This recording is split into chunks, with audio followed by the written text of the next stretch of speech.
Hello. So when is it good to round your low back in yoga? When you're using the strength of your abdominal muscles to do so. Why is it important to be able to round the low back? It's important because if you can't, it either means that you don't have enough strength in your abdominal muscles to be able to do so, or you have too much muscle tension, shortening of the muscles in your low back that you can't do so. Either way, it's important for us to have both of these things, enough length in our low back that we can round it when we need to, and enough strength in our abdominals that we can round the low back.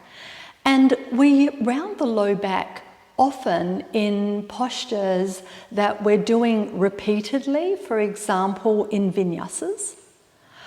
To be able to curl up into that little ball, to be able to jump through and clear your feet in a Vinyasa, not only requires a lot of upper body strength, but it also requires the ability to curl your spine up into a ball. And this is abdominal muscle strength. The other times that we use it are in postures like Gharba Pindāsana, where we're rolling around on our spine. And in fact, if you can't roll smoothly on your low back, but you roll and then thud, hit your sacrum and miss the lower part of your low back, this is a symptom that your abdominal muscles are either not strong enough or your low back muscles are too tight. The other posture that we often use this in, this ability to round the low back, are things like Kurmāsana.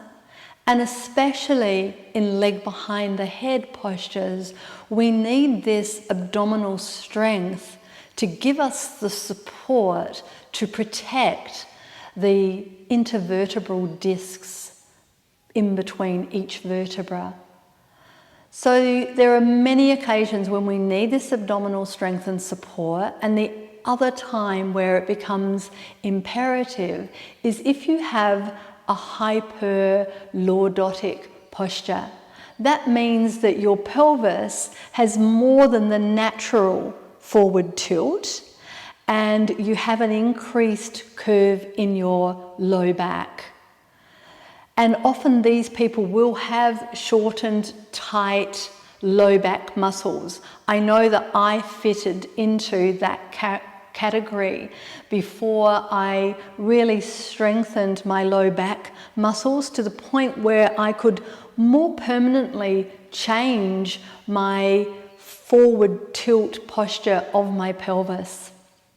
So I developed this particular exercise that I call sit backs. Well, it's probably not very original, but you also have to do the sit up to do another sit back. But I'll take you through it that you can have a try, and you can use this as a little bit of a test to see whether or not you can actually do this. And if you can't, there's a good chance that your abdominals are not strong enough or your low back is too tight.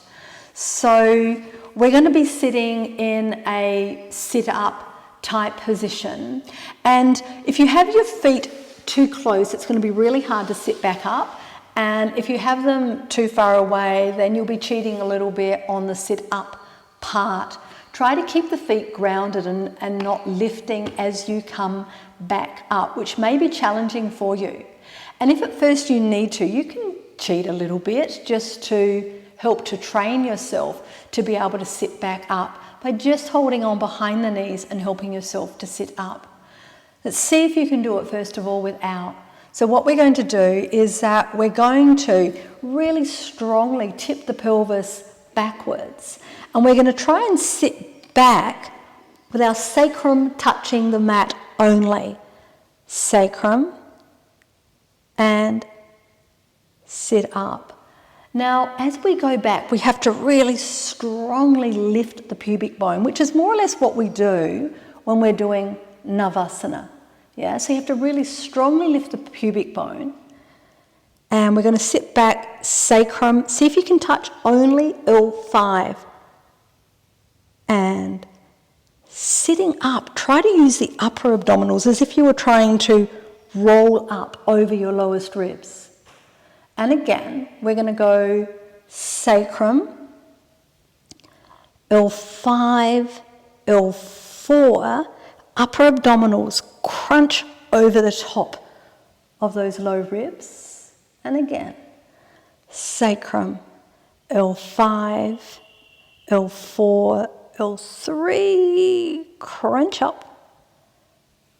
And we'll do one more, sacrum, L5, L4, 3, 2, upper abdominals.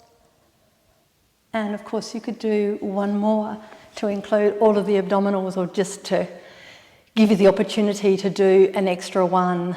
If you found it hard, especially to get L5 down, then this is a sign that those muscles between L5, sacrum, L4 are probably short and tight. And this is a common area because this tends to be where people will hinge backwards if they have a hyperlordosis, because it's the vertebrae junction that has the greatest potential for extension of the spine.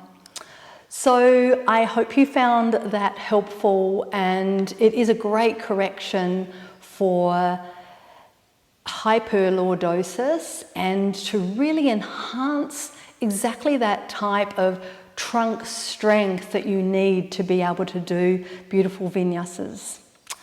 Thank you. Namaste.